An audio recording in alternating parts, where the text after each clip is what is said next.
नमस्कार, मैं हूं आपके साथ मयंक। देखिए, एक बड़ी खबर जो कि ईरान नॉर्थ कोरिया से जुड़ी हुई है और खबर ये निकल के सामने आई है कि नॉर्थ कोरिया और ईरान मिलकर परमाणु पनडुब्बियों पर काम कर रहे हैं, यानी कि ऐसी पनडुब्बियां, ऐसी सबमरीन्स जिनसे बैलिस्टिक मिसाइल्स फायर हो सकती है। और ख़ास तौर पर नॉर्थ कोरिया की ये कोशिश है कि वो ऐसी पनडुब्बियां बना ले जिससे न्यूक्लियर मिसाइल्स फायर हो सकती हैं। अब देखिए, सबसे पहली बात यह है कि ये खबर निकल के कहाँ से आई।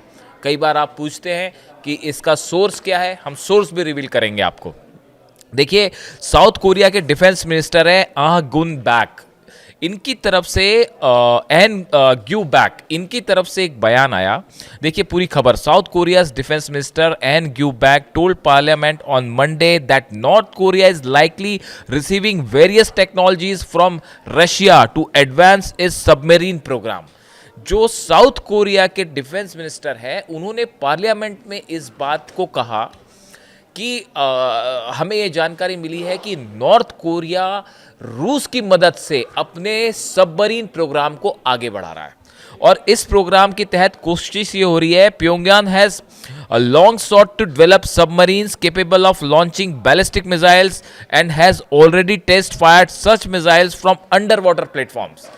खबर ये आई कि north Korea, Kim Jong Un जो हैं, वो ये कोशिश कर रहे हैं कि ऐसी सबमरीन्स तैयार हो जिसमें समंदर के अंदर से बैलिस्टिक मिसाइल्स फायर हो सके और जिसके ऊपर न्यूक्लियर वॉरहेड भी हो, यानी कि पेलोड के साथ फायर हो सके।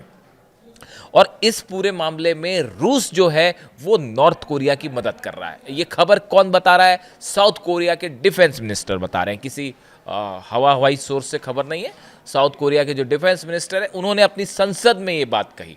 अब देखिए, ये जो खबर है सबमरीन प्रोग्राम को लेके, रूस और नॉर्थ कोरिया के बीच में बड़ा कोऑपरेशन है, लंबे समय से चल रहा है। 10,000 से ज़्यादा सैनिक जो हैं वो नॉर्थ कोरिया ने रशिया के लिए भेजे थे यूक्रेन के खिलाफ जंग करने के लिए। बाद में संख्या बढ़ा के 30,000 तक करने की बात आई। ऐसा भी कहा जा रहा है कि ऑफिशियली ये कहा गया कि 10,000 सैनिक है, जबकि उनकी संख्या 30,000 से ज़्यादा थी। इसी बीच अब खबर ये है, देखिए ये बात साफ है कि जब से ईरान पर हमले हुए हैं, इजराइल और अमेरिका ने हमले किए और ख़ास तौर पे ईरान के न्यूक्लियर साइट्स को निशाना बनाया गया, फोर्दो, इस्फहान, उसके बाद से नतान्ज, उसके बाद से किम जोंग उन ने अपना न्यूक्लियर प्रोग्राम कई गति से आगे बढ़ा दिया है। अपनी लॉन्ग रेंज मिसाइल्स जो है उस पर काम करना तेजी से शुरू कर दिया है। एआई टेक्नोलॉजीज की मिसाइल बनाई जा रही हैं जो कि आईसीबीएम रेंज की मिसाइल है। और अब खबर आई है सबमरीन को लेकर। देखिए, नॉर्थ कोरिया के आसपास बड़ा हिस्सा है जो समंदर से घिरा हुआ है, और अगर भविष्य में कभी भी अमेरिका की तरफ से या साउथ कोरिया की तरफ से अगर कोई हमला होता है नॉर्थ कोरिया में, तो उसमें समंदर की जो जंग होगी वो बेहद अहम साबित होने वाली है। और इस लिहाज से नॉर्थ कोरिया रूस की मदद से अपनी सबमरीन्स को तेजी के साथ न्यूक्लियर केपेबल सबमरीन्स बनाने में जुटा हुआ है कि कैसे उससे बैलिस्टिक मिसाइल्स फायर की जाए जिसमें परमाणु बम भी लगाओ। अगर ये क्षमता नॉर्थ कोरिया के पास आती तो ये एक बड़ा सेटबैक होगा अमेरिका के लिए और उसके सहयोगी देशों के लिए। अब इसमें ईरान की एंट्री कैसे होती है? ईरान का आपको मिसाइल नेवी वाला जो प्रोग्राम है, पनडुब्बियों से जुड़ा सबमरीन से जुड़ा जो प्रोग्राम है, उसको पहले थोड़ा सा समझना पड़ेगा आपको। देखिए, ईरान के पास जो है 3 तरह की सबमरीन्स हैं। पहली जो कैटेगरी है वो फतेह कैटेगरी की सबमरीन्स मानी जाती है, जो कि सबसे ज़्यादा पावरफुल अगर कोई सबमरीन इस समय ईरान के पास है तो वो फतेह कैटेगरी की सबमरीन है। और ये करीब 5 हफ्तों तक समंदर के अंदर रह सकती है ये जो सबमरीन है, और 200 मीटर से ज़्यादा गहराई तक उतर सकती है पानी में, और ये सबसे एडवांस सबमरीन मानी जाती है। दूसरी है गदीर कैटेगरी की सबमरीन है। ये ईरान में बनी छोटी डीजल इलेक्ट्रिक पनडुब्बी है, टॉर्पीडो और मिसाइल दागने में सक्षम है। जो ये दूसरी कैटेगरी ईरान के पास है, ये है गदीर। इसमें जो इलेक्ट्रिक पनडुब्बियां हैं, टॉर्पीडो इलेक्ट्रिक पनडुब्बी है, ये डीजल से चलती है। टॉर्पीडो और मिसाइल दोनों इससे दागे जा सकते हैं। अब गौर से सुनिए इस बात को। ये जो गदीर कैटेगरी की श्रेणी की जो पनडुब्बियां हैं, इसका डिजाइन नॉर्थ कोरिया की योनो श्रेणी की सबमरीन्स पर आधारित है, जो गदीर का डिज़ाइन है सबमरीन का ईरान का, वो नॉर्थ कोरिया की जो योनो कैटेगरीज की सबमरीन्स है, सबमरीन्स की अलग अलग कैटेगरी होती है। जैसे जनरेशन्स के फाइटर जेट्स होते हैं, आपने सुना होगा 4th जनरेशन का फाइटर प्लेन, 4.5 जनरेशन का फाइटर प्लेन, 5th जनरेशन का फाइटर प्लेन, ऐसे सबमरीन्स की भी कैटेगरी होती है। तो ये जो सबमरीन है योनो कैटेगरी नॉर्थ कोरिया की, बताया जाता है कि ये ईरान की जो गदीर जितनी सबमरीन्स हैं, इसकी टेक्नोलॉजी यही है। नॉर्थ कोरिया और ईरान के बीच में बड़ा सबमरीन कोऑपरेशन चल रहा है। इस तरह की खबर पहले भी आई है और एक बार फिर इस तरह की खबर आई। देखिए, एक और तीसरी हम कैटेगरी की भी बात कर लें, ईरान की पनडुब्बियों की पूरी बात हो जाए। तारिक है, ये तीसरी श्रेणी की पनडुब्बी है। इसमें 3 पनडुब्बियां शामिल है जिन्हें बारूदी सुरंग बिछाने और मिसाइल लॉन्च करने जैसे स्ट्रैटेजिक मिशंस में इस्तेमाल किया जाता है। इसमें जो है, जो समंदर में आपने देखा होगा फारस की खाड़ी में जब भी ज़रूरत पड़ी तो ईरान वहाँ पे समंदर में जो है बारूदी सुरंगें बिछा देता है, ताकि दुश्मन देश का शिप अगर अंदर आए तो मुश्किल में पड़ जाए। ये काम ये तारिक श्रेणी की पनडुब्बी करती है। और ईरान लगातार अपनी पनडुब्बियों की इस तरह से क्षमता बढ़ा रहा है ताकि उससे बैलिस्टिक मिसाइल्स लॉन्च हो सके। और टॉर्पीडोज तो होते ही हैं लॉन्च, बैलिस्टिक मिसाइल लॉन्च हो। नॉर्थ कोरिया के पास ऑलरेडी ये टेक्नोलॉजी है और वो एक कोशिश कर रहा है कि वो जो बैलिस्टिक मिसाइल है उस पर न्यूक्लियर पेलोड्स भी लगा दिए जाएं। उस टेक्नोलॉजी को हासिल कर लिया जाए कि समंदर के अंदर से आपने मिसाइल दागी और वो न्यूक्लियर केपेबल मिसाइल हो। ये नॉर्थ कोरिया जुटा हुआ है, ईरान अपनी बैलिस्टिक मिसाइल्स को आगे बढ़ाने में जुटा हुआ है।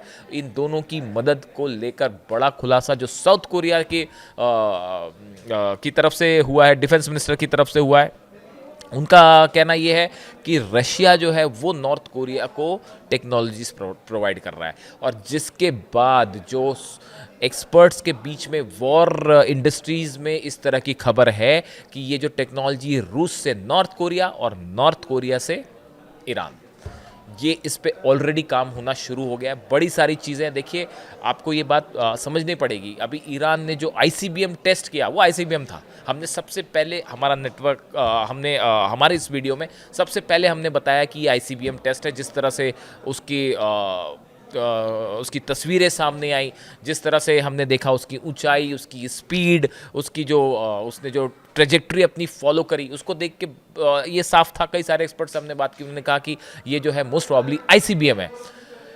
बड़े गौर करने वाली बात है, ईरान ने कहा था कि इस ICBM में हमने AI का इस्तेमाल किया है। उसके चंद दिनों बाद नॉर्थ कोरिया में किम जोंग उन का बयान सामने आया कि वो जो ICBM बना रहे हैं, और ICBM उनके पास ऑलरेडी है, वो एक एडवांस्ड वर्जन की ICBM बना रहे हैं, उसमें AI का इस्तेमाल करना चाह रहे हैं और वो AI से कैपेबल होगी। अब ईरान की भी मिसाइल AI कैपेबल होती है और 4 दिन बाद बयान नॉर्थ कोरिया से आता है कि साहब हमारी भी मिसाइल AI कैपेबल है। अब वैसे ही ये पनडुब्बियों को लेकर बड़ा कोऑपरेशन शुरू हो चुका है। और आप देखें, जब से ये जंग ख़त्म हुई है उसके बाद फिर से जंग की तैयारी में ईरान जुटा हुआ है। रोज़ हर दिन ईरान को पता है आज नहीं तो कल हमला करेंगे। इस बात को लेकर बिल्कुल क्लियर स्थिति है ईरान के मन में। तो अपनी सुरक्षा की तैयारी तो करना ही है। अब इस स्थिति में ये जो पनडुब्बी वाला कोऑपरेशन है, ये बहुत ज़बरदस्त तरीके से आगे बढ़ रहा है नॉर्थ कोरिया ईरान का। अब आप देखिए, कैस्पियन सागर है नॉर्थ में, ईरान की आप स्ट्रैटेजिक पोजीशन समझिए। क्यों समंदर में जंग ईरान के लिए बड़ी अहम है और क्यों इजराइल के लिए बड़ा सेटबैक हो सकता है अगर ये बैलिस्टिक मिसाइल्स फायर होने लग गई। ये खासकर फतेह जो बताया जाता है कि ये जो कोऑपरेशन हो रहा है, ये फतेह जो कैटेगरी की इसकी सबमरीन है ईरान की, इसको मजबूत करने का काम किया जा रहा है। आप इस बात को समझिए कि ईरान की जो मिसाइल्स हैं, जिस रेंज की मिसाइल्स ईरान के पास है इस समय, उस रेंज में कोई मुकाबला नहीं है। अगर हम 2500 किलोमीटर की रेंज की बात करें, क्योंकि इजराइल आ जाता है 2500 किलोमीटर में, ईरान से जो 2500 किलोमीटर की मिसाइल है तेल अवीव तक पहुंच जाती है वो। तो अब कोई भी देश कभी भी अपनी मिसाइल बनाता है तो वो अपने जो एनिमी कंट्री है उसकी रेंज के हिसाब से बनाता है। तो उस लिहाज से अब जब ये 2,500 से 3,000 किलोमीटर वाली रेंज की बात होती है, उसमें ईरान की मिसाइल्स का कोई मुकाबला नहीं है। बेहद सटीक मिसाइल्स, बेहद पावरफुल मिसाइल्स, और अब किसी को ये बात साबित करने की ज़रूरत भी नहीं है। जो पिछली बार 180 से 200 मिसाइल्स फायर हुई थी उसके बाद, और इस 12 जंग में आखिरी के 3 दिन में जो मिसाइल्स गिरी हैं, उसकी तस्वीरें सब कुछ बयां कर दे रही हैं। इस सिचुएशन में देखिए, नॉर्थ में कैस्पियन सागर है, फारस की खाड़ी, ओमान दक्षिण में जो है ओमान की खाड़ी है, ओमान का सागर है, तीन तरफ से ईरान समंदर में है, एक तरफ से कैस्पियन है, फारस की खाड़ी है, ओमान है। ऐसे हालात में अगर बड़ी जंग होती है खासकर अमेरिका के साथ, फिर से मान लीजिए अगर न्यूक्लियर प्लांट पे हमले होते हैं, तो ऐसे में अगर ईरान के पास ये क्षमता है कि पनडुब्बी से बैलिस्टिक मिसाइल तान दे और चढ़ा दे, तो इस हालात में ये ईरान के लिए मिसाइल प्रोग्राम के लिए एक बहुत बड़ी मदद होगी कि आप फारस की खाड़ी में अंदर तक गए और मिसाइल दाग दी वहां से पनडुब्बी से, आप कैस्पियन सागर में गए, आप ओमान की खाड़ी में गए और आपने एनिमी की शिप को उड़ा दिया। इस लिहाज से ये जो कोऑपरेशन नॉर्थ कोरिया और ईरान के बीच है, जो कई एक्सपर्ट बता रहे हैं कि रूस ने नॉर्थ कोरिया की मदद की और नॉर्थ कोरिया अब मदद कर रहा है ईरान की अपने सबमरीन प्रोग्राम को आगे बढ़ाने के लिए। अगर ये हो जाता है तो वाकई ये ईरान के लिए एक बड़ा मजबूती की बात साबित होगी और इजराइल और अमेरिका दोनों के लिए बड़ी चुनौती होगी, क्योंकि खासकर ओमान की खाड़ी, कैस्पियन सी और फारस की खाड़ी के जरिए ईरान को निशाना बनाना मुश्किल होगा और अगर हमला करते हैं तो ईरान अपनी पनडुब्बियों से जवाब देने में सक्षम होगा। इस लिहाज से ये समंदर में जो कोऑपरेशन चल रहा है नॉर्थ कोरिया और ईरान का, ये बेहद अहम हो जाता है। इससे जुड़ी जो भी जानकारी होगी आप तक पहुंचाएंगे। वीडियो कैसा लगा ज़रूर कमेंट करिए, हम सब कमेंट पढ़ते हैं आपके। Thank you so much.